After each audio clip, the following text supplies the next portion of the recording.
partit de là se retira dans le territoire de Tyr et de Sidon. Et voici, une femme cananéenne qui venait de ces contrées lui cria « Aie pitié de moi, Seigneur, fils de David.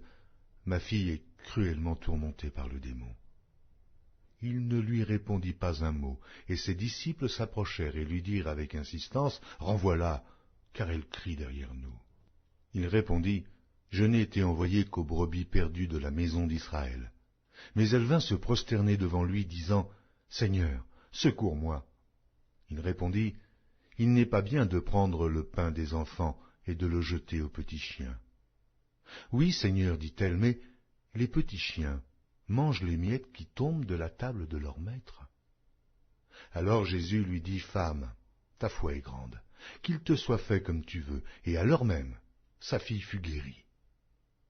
Jésus quitta ces lieux et vint près de la mer de Galilée. Étant monté sur la montagne, il s'y assit. Alors s'approcha de lui une grande foule, ayant avec elle des boiteux, des aveugles, des muets, des estropiés et beaucoup d'autres malades. On les mit à ses pieds, et il les guérit, en sorte que la foule était dans l'admiration de voir que les muets parlaient, que les estropiés étaient guéris, que les boiteux marchaient, que les aveugles voyaient, et elle glorifiait le Dieu d'Israël. Jésus, ayant appelé ses disciples, dit « Je suis ému de compassion pour cette foule, car voilà 3 jours qu'ils sont près de moi, et ils n'ont rien à manger. Je ne veux pas les renvoyer à jeun, de peur que les forces ne leur manquent en chemin. » Les disciples lui dirent « Comment nous procurer dans ce lieu désert assez de pain pour rassasier une si grande foule ?» Jésus leur demanda « Combien avez-vous de pain ?» 7, répondirent-ils, et quelques petits poissons. Alors il fit asseoir la foule par terre, prit les 7 pains et les poissons, et, après avoir rendu grâce, il les rompit et les donna à ses disciples, qui les distribuèrent à la foule. Tous mangèrent et furent rassasiés, et l'on emporta 7 corbeilles pleines des morceaux qui restaient. Ceux qui avaient mangé étaient 4000 hommes, sans les femmes et les enfants.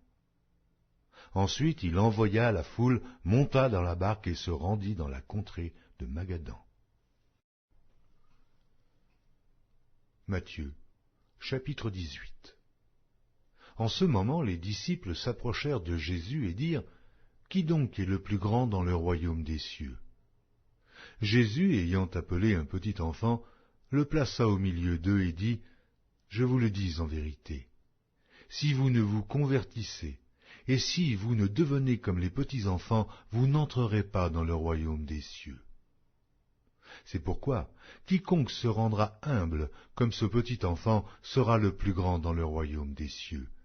Et quiconque reçoit en mon nom un petit enfant comme celui-ci me reçoit moi-même. Mais si quelqu'un scandalisait un de ces petits qui croient en moi, il vaudrait mieux pour lui qu'on suspendît à son cou une meule de moulin et qu'on le jetât au fond de la mer.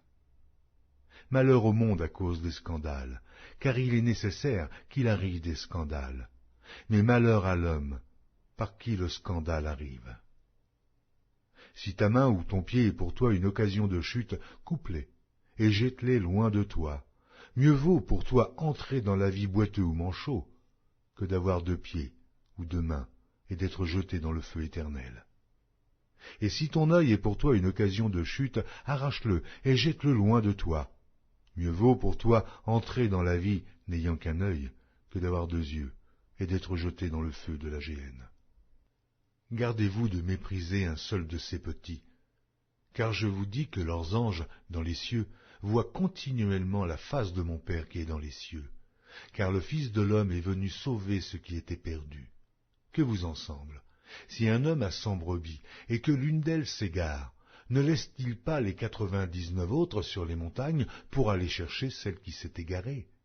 Et s'il la trouve, je vous le dis en vérité, elle lui cause bien plus de joie que les 99 qui ne se sont pas égarés. De même, ce n'est pas la volonté de votre Père qui est dans les cieux qu'il se perde un seul de ces petits. Si ton frère a péché, va et reprends-le entre toi et lui seul. S'il t'écoute, tu as gagné ton frère. Mais s'il ne t'écoute pas, prends avec toi 1 ou 2 personnes, afin que toute l'affaire se règle sur la déclaration de 2 ou 3 témoins. Si